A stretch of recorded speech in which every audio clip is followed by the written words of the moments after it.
This story is about a little boy who had a profound and lasting effect on my life. His family lived across the street and 3 houses down from our house. Now, the first time I saw him, he was in my front yard with my 6-year-old son, Rob. I had just come from work, and when I saw him there in the yard, I was very upset. Rather than say anything to my son, I stormed into the house and asked my wife, "What's that kid doing in our yard?" My wife said, "He's playing with Rob. They like playing with each other, so what does it hurt?" Well, I didn't argue, but what went through my mind was, what will our friends and my relatives think? After a minute, I said, "Okay, he can play in the yard with Rob, but I don't want him in this house, and that's final." After, I guess, maybe a few days or a week, I came home, and there he was, lying on the floor watching TV with Rob. I didn't know what to say, and Velda again said, "What does it hurt? They get along good, and they don't cause any trouble. You should be ashamed of yourself anyway. He's just a little boy." Well, my next threat was, he's not to eat here. He's not to sit at our table. Is that clear? Well, about a couple of weeks later, I was working close to my house and decided to go home for lunch. I walked into the house, and lo and behold, there he was, sitting at the table having dinner with Rob.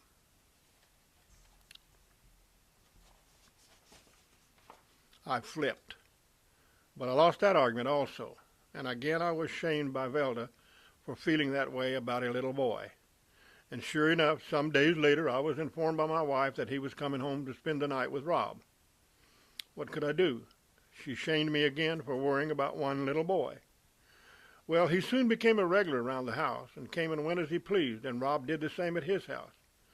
I began to accept the fact and reconciled with myself that he was just a little boy. Nothing else. His father was a minister and a doctor. I don't remember just when, but they started taking Rob to church with them almost every Sunday. They treated him like one of the family.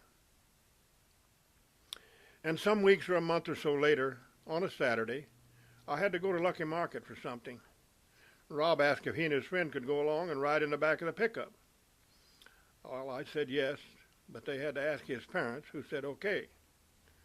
So I said, "You guys sit down and no messing around." And when we got to the store, I was doing my shopping when Rob, who was 2 aisles over, yelled, "Dad, can I have a candy bar?"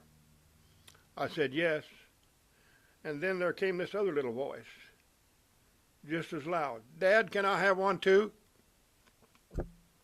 I jerked my head around to see if anyone saw or heard him. I felt real flush and emotional, like you feel irritated and excited at the same time. Then all of a sudden I had this strange feeling. I can't explain it, but it felt good, and I no longer cared if anyone saw or heard that boy call me Dad. I stuck my head up high and said, "Yes, you can have one too."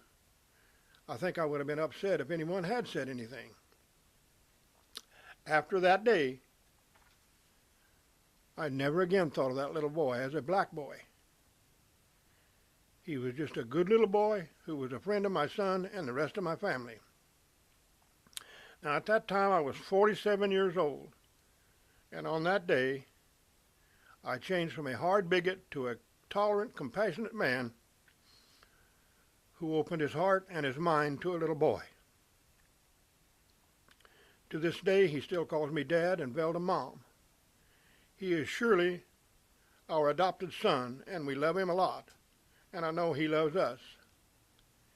He and Rob are lifelong friends, and when Rob got married, he came all the way from San Jose to Orosi to be Rob's best man. Well, some years later, probably about 10 or 11, a day after our daughter Diana passed away, some of the family were at the house, and Ed and me and some of the kids were standing in the driveway when a van drove by and stopped about 4 houses down. A young man got out and was looking around as if he was lost. It was near dusk, and we couldn't tell who he was. And Ed hollered at him and said, "Can I help you?" He said, "I'm looking for the Bonners." It said you found him. He came running toward us with tears in his eyes and said, I was afraid I wasn't going to find you.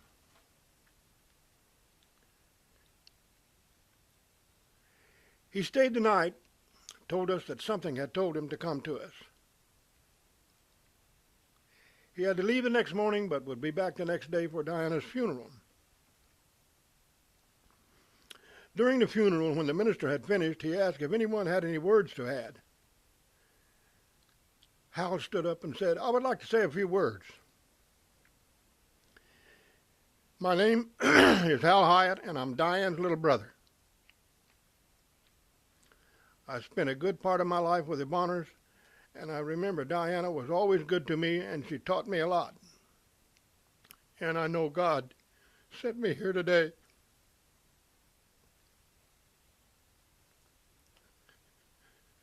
That's all I have to say. The minister followed with, that says it all.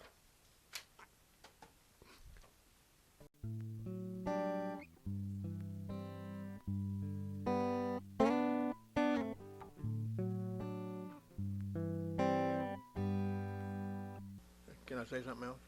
And I want to thank the cameraman and his crew. Thank you very much.